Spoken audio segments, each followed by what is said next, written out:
Hey, welcome back, guys. Of all the storylines affected by the current times, climate, and hardships, none have been more butchered than Mercedes. Her story arc this season is diametrically opposed to that of last, replacing the strength, courage, and ferocity we once knew with dependency, grief, and desperation. In today's video, we'll discuss the many factors that have contributed to this change and assess just how Mercedes can get back to a position of power. Before we begin, be sure to hit the like button, subscribe, and bell notification to immediately receive these videos. Also, big thank you to all of my channel donors. If you'd like to be the next one, drop $1 on that Cash App for us. And lastly, a spoiler alert is now in effect for all things P-Valley. Here we go. A lost gem, an estranged mother, replacement dancers, a mighty fall, reneged business arrangement, an exorcism, and a pregnant daughter? Make no mistake, Mercedes has the weight of the world on her shoulders this season. Literally.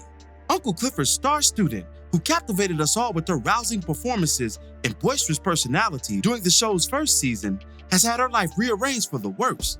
Her mother's cardinal sin, a gangster, and usurping her dance gym with her life savings was the first blow to her confidence, independence, and elevated position. And the global pandemic was the second. Season 2 has presented us a wounded Sadie's in a sense, scuffed by the shrapnel of these events. Due to the Pink's mandated closing, the pot isn't as fruitful as times past, and an aging Mercedes can literally feel the physical and spiritual burdens of it all. These factors are what brought her to compromise her previous position against Coach's charity and essentially make a deal with the devil. With 2 mortgages to pay, one for her home and the other for a new space, plus a daughter to care for, even from a distance, Mercedes relented to the once younger Coach's sugar baby deal, but only under the condition that his wife was in the loop as to evade any potential drama inspired by deception.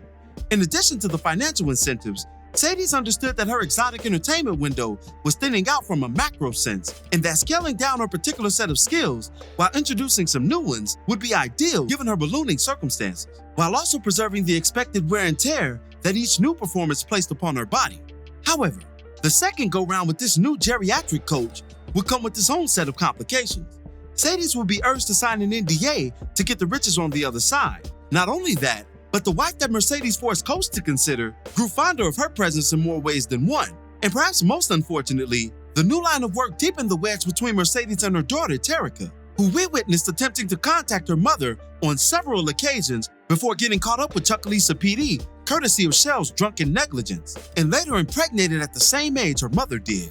The climax of her new gig came in episode 6, when during the hot and heavy session, Farrah got busy with her hands before excusing them first, sparking a greater reaction in her new muse than Coach ever could. This enraged poor little Pump Pump and resulted in him nixing the deal with Mercedes altogether, costing her 40 bands in the process. But Sadie shouldn't even be in this position in the first place. It's completely outside of her character to be at the mercy of anyone, let alone another man, especially a customer turned benefactor. It's her unwavering strength, in addition to her expertise on that pole, that attracted Farrah's desires in the first place. Mercedes represented everything she wanted to be, but was unable to. The repression that consumed her on a daily basis was liberated in Sadie's, and with each encounter, it was made free in her as well. You could see it in their chemistry. Farrah was trying to extract something from Sadie's. In many ways, this didn't make her much better than Coach himself. While Coach was solely interested in the Mercedes experience for her physical acumen, Farrah was after her fierce spirit, a spirit that has been heavily bludgeoned this season due to all of the aforementioned. From this perspective, Farrah's guilt may just be the pathway to her redemption. After all, it was her lust, coupled with her husband's insecurities, that doomed Sadie to her current predicament, at least financially. And let's not forget, Mercedes defended her lover during the latter's brief moment of pushback following the bedroom blow-up, though to no avail. A financial compensation seems to be in order, and hopefully that's enough of a bridge to get Mercedes back to prominence. A protracted affair with Farrah would only cause more problems and pile on to the misuse of her character and person overall.